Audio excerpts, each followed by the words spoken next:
बिस्मिल्लाहिर्रहमानिर्रहीम अस्सलाम वालेकुम रिस्पेक्टेड व्यूअर्स। आज की वीडियो में आपके साथ शेयर करनी है दो तीन चीज़ें कि आया अगर आपका पेपर फेल हो जाए तो आपको क्या करना चाहिए, क्या आपको रीअपेयर के लिए अप्लाई करना चाहिए या रीअपेयर के लिए अप्लाई नहीं करना चाहिए, ठीक है। और क्या आया फेल सब्जेक्ट का एडमिशन किस तरीके से होगा विद प्रूफ जो है इंशाल्लाह आज के आप इस वीडियो में आपके साथ शेयर करूंगा। पहली चीज़ तो आपके साथ मैं स्टूडेंट का डाटा शेयर करूंगा और जिसका मुझे पर्सनल पता था कि ये स्टूडेंट ने अपना पेपर दिया है और उसके पेपर के नंबर 0 शो हो रहे थे। उसका रिकॉर्ड में अदर जो है मैंने अब सेकंड वीडियो बना रहा हूँ क्योंकि पहली वीडियो में थोड़ी सी वॉइस इशू हुआ था, तो उसका मैंने आगे रिकॉर्ड शेयर करता हूँ। तो उस बेचारे ने अप्लाई किया और उसका कोई जो है ना परेशान हाल नहीं हुआ, तकरीबन 3 से 4 महीने हो गए। और स्टूडेंट बहुत से यही गलती करते हैं कि वो रीअपेयर के लिए मुख्तलिफ फॉर्म्स अवेलेबल होते हैं।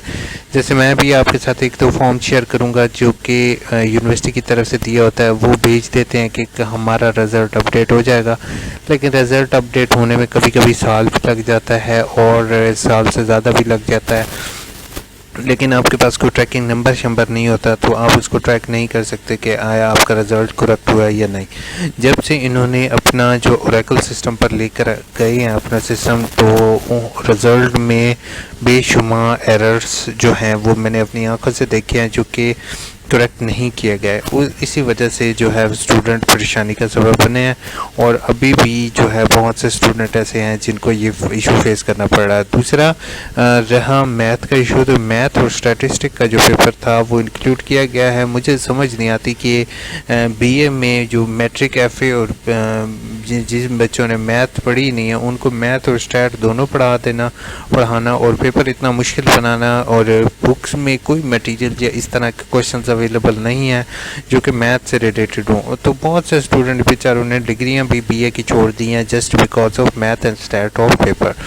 तो मेरी यूनिवर्सिटी से हम्बर रिक्वेस्ट होगी कि 14-29 का जो मैथ का पेपर है इसको कैंसिल करके इसकी जगह पर सिंपल मैथमेटिक्स दे दें अगर बहुत ज़रूरी है तो, और अदरवाइज जस्ट इसकी जगह पर कोई उनकी स्पेशलाइजेशन का पेपर रखने का ऑप्ट करने की इजाज़त दी जाए, ठीक है, ताकि वो जो है वो अल्टरनेटिव में 6 क्रेडिट की कोई एक बुक कर लें, इकोनॉमिक्स कर लें या कोई भी जनरल बुक उर्दू हो गई जो कि लाजमी है वो कर दें और उसकी डिग्री क्लियर करें। अलबत्ता ये नहीं है कि आप घंटा कितना अर्सा स्टूडेंट का बेचारों का कितना ही टाइम वेस्ट होता है। अब मैं आपसे हम्बल रिक्वेस्ट हो कि अगर आपका भी यही इशू हो तो काइंडली जो है वो मुझे कमेंट बॉक्स इस्तेमाल करते हुए अपना रोल नंबर मेंशन करोगे ताकि यूनिवर्सिटी हायर ऑफिशियल्स भी आपका ये रोल नंबर मेरा देखकर उन तक आपकी बात पहुंचा सकूं। अपना ख्याल ये अभी जो है अगर वीडियो अच्छी लगे तो चैनल को सब्सक्राइब ज़रूर कीजिएगा। ये एक स्टूडेंट है, उसका मुझे एग्जैक्ट जो है वो मैं आपके साथ शेयर कर रहा हूँ और ऑफिशियल डेटा, और मुझे जो है ना ये स्टूडेंट का पर्सनली पता है कि इस स्टूडेंट ने जो है वो पेपर दिया है, ठीक है, और पेपर भी इसका अच्छा हुआ था। इतना निकम्मा स्टूडेंट नहीं है और पेपर भी आसान से पेपर था, कोई इतना मुश्किल पेपर नहीं था, ठीक है। अब स्टूडेंट जिस टाइम अपने ग्रेड पर क्लिक करता है, व्यू ग्रेड्स पर क्लिक करता है, ठीक है, और व्यू ग्रेड्स पर क्लिक करने के बाद नेक्स्ट जो होगा वो मैं नेक्स्ट देकर यहाँ पर एफ लिखा हुआ है। अब हम इसकी डिटेल चेक करते हैं कि आया इसकी डिटेल में कितने एलिमेंट्री एजुकेशन का सिंपल सा पेपर था। अब यहाँ पर देख रहे हो कि इसके 0 नंबर लगे हुए हैं, मतलब कि ये पेपर देने ही नहीं गया, ठीक है, पर्सनल पेपर देने ही नहीं गई। तो उसके बाद ये होता है ये देने नहीं गया, तो ये जो है ना देने का इनको जो इशू होता है पेपर ना देने का, और नीचे आप देख रहे हो कि यहाँ पर भी उसके 0 नंबर शो हो रहे हैं। तो मतलब कि पहली चीज़ तो है कि इसमें क्विज के नंबर इंक्लूड नहीं है, ठीक है। एक तो क्विज होना चाहिए था लेकिन इसका क्विज नहीं है, चलें अल्लाह उसको छोड़ देते हैं हम।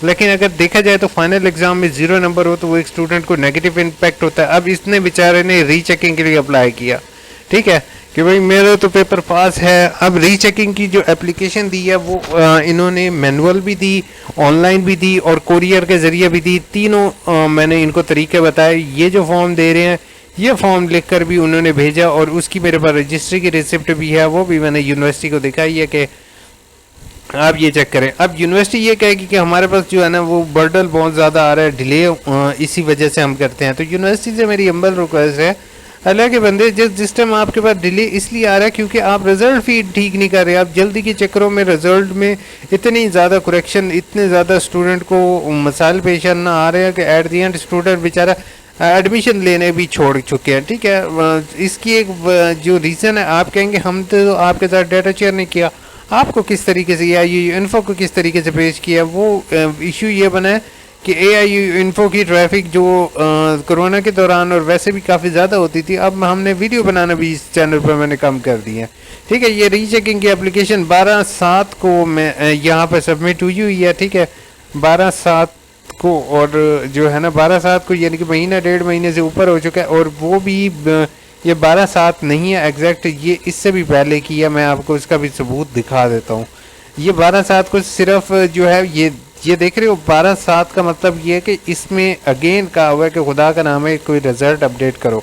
ठीक है, ये असल एप्लीकेशन जो है 5/5 को ये सबमिट हुई हुई है और अब सेकंड रिजल्ट आ चुका है तो उसका अगेन बर्डन होगा।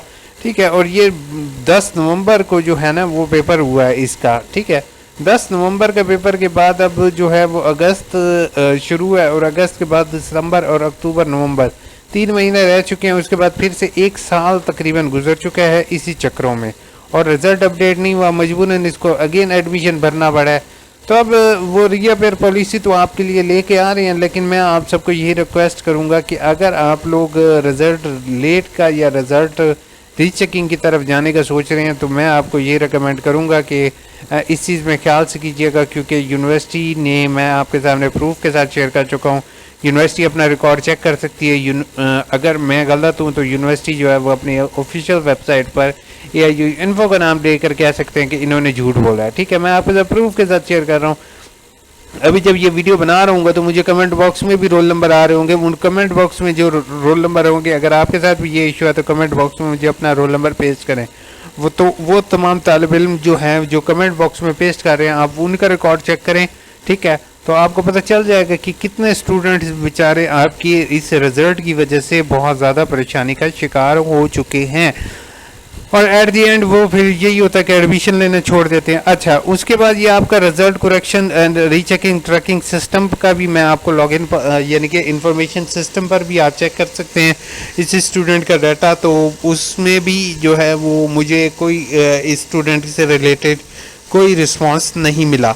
अच्छा, अब यूनिवर्सिटी ये कह सकती है कि भाई इस स्टूडेंट ने पेपर ना दिया हो, तो मैं जो है मैंने खुद में मुझे कंफर्मेशन है, क्योंकि जिस टाइम पेपर था तो मुझे खुद कंफर्मेशन जो है मैंने अपने आंखों से देखा कि स्टूडेंट ने पेपर दिया। तो बस एट दी एंड बात ख़त्म इसी पर करते हैं कि अगर आप यूनिवर्सिटी से दाखिला ले रहे हो तो आप इसको अगेन पेपर देना पड़ेगा। अब थोड़ी सी कमेंट्स के जवाब मैं दे देता हूँ। एक मुझे मेल आई हुई है वकार की, how we apply reappear in business mathematics.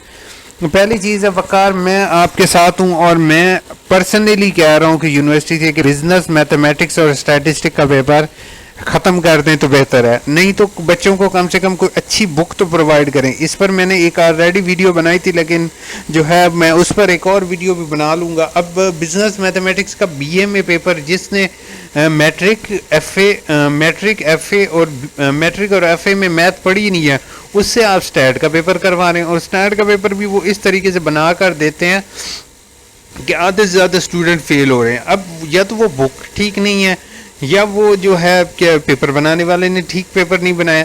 अब जब आप उसकी रेशो चेक कर लें कि कितने स्टूडेंट फेल आउट हो रहे हैं और वो उनकी पीछे से बैकग्राउंड क्या है, तो एट दी एंड वो बेचारे तो परेशानी से एट दी एंड डिग्रियां ही छोड़ कर जा रहे हैं। तो बिजनेस अभी रीअपेयर नहीं होगा, इसका आपको जो है ना वो कोर्स रजिस्ट्रेशन में जाकर, जैसे यहाँ पर है ना ये कोर्स रजिस्ट्रेशन में जाकर आपको एक बुक ऐड सेमेस्टर का आपको ऐड करना पड़ेगा। अभी एडमिशन क्लोज हैं, जैसे ही एडमिशन खुलेंगे अभी 2 से 3 दिन तक उम्मीद है एडमिशन खोल देंगे कि आओ भाई हमें हमारे पास एडमिशन लेने के लिए। तो ये आप कोर्स रजिस्ट्रेशन पर जाओगे। ठीक है, अभी मैं आपके सामने ही दिखा रहा हूँ। ठीक है, यहाँ से आपने एक बुक, अगर एक किताब है तो एक सिलेक्ट करोगे, बाकी अगर आपकी 3rd 4th सेमेस्टर है तो आपने उसको ऐड कर देना है। ठीक है, उसको ऐड करके जो है वो आपने एडमिशन भर देना है। ठीक है, अब ये देख रहे हो कि यहाँ पे ब्लैंक है, मतलब कि अभी कोर्स रजिस्ट्रेशन नहीं है। ठीक है, तो रीअपेयर पॉलिसी इंशाल्लाह अगली दफ़ा अगर किस्मत अच्छी रही तो होगी। If you reappear then our exam will be conduct. पहली चीज़ है रीअपेयर नहीं हो रहा, आपको एडमिशन भेजना पड़ेगा और इसके लिए आपको असाइनमेंट वगैरह लिखनी पड़ेगी। If we apply for reappear does we need write assignment, जी बिल्कुल आपको असाइनमेंट भी लिखना पड़ेगी सिर्फ अगली दफ़ा के लिए। उसके बाद अल्लाह ना करे फेल होता है तो आपको असाइनमेंट नहीं लिखना पड़ेगी, सिर्फ आपको 2 चांसेस मिलेंगे और आप जो है वो पेपर दे सकोगे।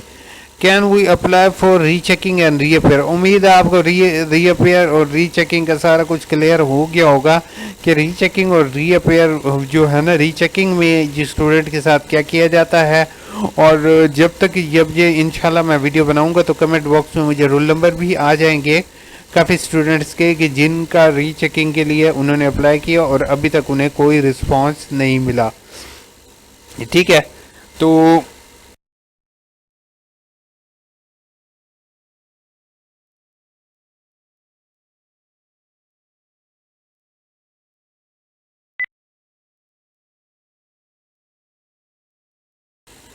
बच्चे लोग किसी को फिर भी इशू हो तो आपकी अपनी गुड लक पर होगा, आप इस फॉर्म को रजिस्टर करवा दो। ठीक है, या फिर रीचेकिंग रिजल्ट रिवीजन के बाद अलावा रीचेकिंग के लिए भी फीस है 800 या 700 है, वो भरो। ठीक है, भरने के बाद जो है वो आप जो है भेज दो।